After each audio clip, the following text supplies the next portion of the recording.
Hi, this is Ralph Wilson with Web Marketing. Today, I'm in San Jose at the Search Engine Strategies Conference, and I've been talking with Bruce Clay, one of the leaders in search engine optimization for many years, about a technique that he's developed called siloing. In the first part of this interview, which I want you to go and look at right now, we talk about what siloing is and the benefits of it. But now I want to ask you, Bruce, how do you do this? I want you to give away some of these secrets, which you've done extensively on your website. So what's the first step in this how-to thing? Well, personally, I'd recommend everybody go to the website and read it. We have like lots of content on siloing. Excellent. And you know, it's really, really good. We've been publishing it in our newsletter for 4 years, and it's been catching on and catching on and catching on. It's almost a competitive advantage. But what's the first step? I think what you have to do is understand how to establish themes. It is an architectural issue where you have to lay out the areas and themes of your website. And a theme is generally keyword-centric, but it's also community-centric. But I've got sections of my website. I have an About Us page, I've got a Products page, I've got a Contact page. What else do I need? Well, what's a theme? A theme is generally content aligned by how people search. Not by my functional. No, not by function. Nobody searches for products or service. What people search for are Ford Mustangs or search engine optimization. Right. So if you look at my site, bruceclay.com, you'll see that our themes are aligned by SEO, pay-per-click, analytics. Mm-hmm. I could easily have said services, tools, methodologies. I could have picked different ways to do it. And everybody's different. But you've looked at how people search for your kinds of products and services and then figured out what the themes should be based on what they're looking for rather than how you think of it in your own mind. Correct. Exactly right. Okay. Do people search for Ford Mustang or do they search for sports cars? So you're really taking this, some people set up web pages that are focused, and they need to. Yes. But you're really looking at how do you focus aspects of your whole site in an architectural manner. Correct. So do the keyword research, the kind of customer research. What's the second step in this? Well, a big part of that would be to identify the actual construction of the theme itself. You have to identify a landing page that if somebody types in a keyword, that's the page that should show up in the search results, because that's really where you want to be able to control your conversion. Within architecture, links of course play, but you get to express to a search engine one page as being more important than others. Mm-hmm. And by doing that, disproportionately to what your competition is doing, you can be 10 times more visible. So a lot of times what can happen is the link juice or whatever gets sort of diffuse and it gets spread over several pages on your site, and you there isn't the kind of focus on it, and therefore it just doesn't show up as high on the search engines. Correct. If I have 20 pages on a topic and they're all equal and they all just link to each other, it's easy to imagine all of them will have the same page rank because they just pass it back and forth.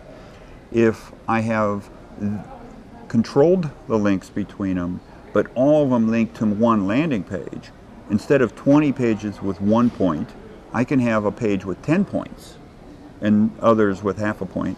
And that focus allows me to outcompete when I'm talking to my competition. The key concept is right there.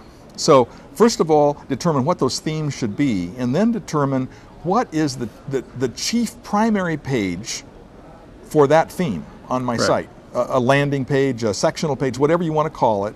Correct. So that's the second step. Now the third step is in linking.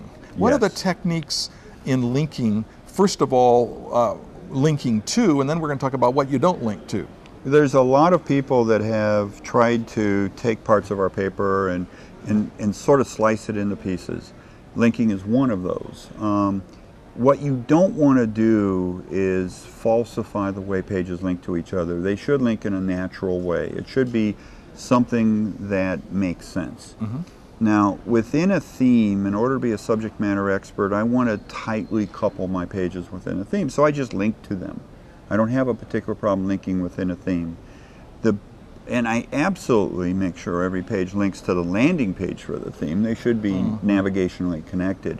So for every one of the pages in one of these themes, it's going to have a link back to the landing page for that theme. Yes. You're trying to promote that that landing page above others. Right, and I want to make sure that the link juice, if you will, is able to be placed on that page. So it should receive a disproportionate number of the links. And because those links are from the context of something else in that theme, it will be in context, the link back to that landing page. Right, and you certainly have to engineer the anchor text in the proper way of doing that. Right. The Now, thing that is different, though, yes, is how you link outside of your theme. Okay. We believe that any page can link to a landing page normally, because you want landing pages to accumulate PageRank. Any page can link to a landing page. Any page at any time can link to any landing page. Okay. It's better if it's on topic, but certainly you can link to a landing page.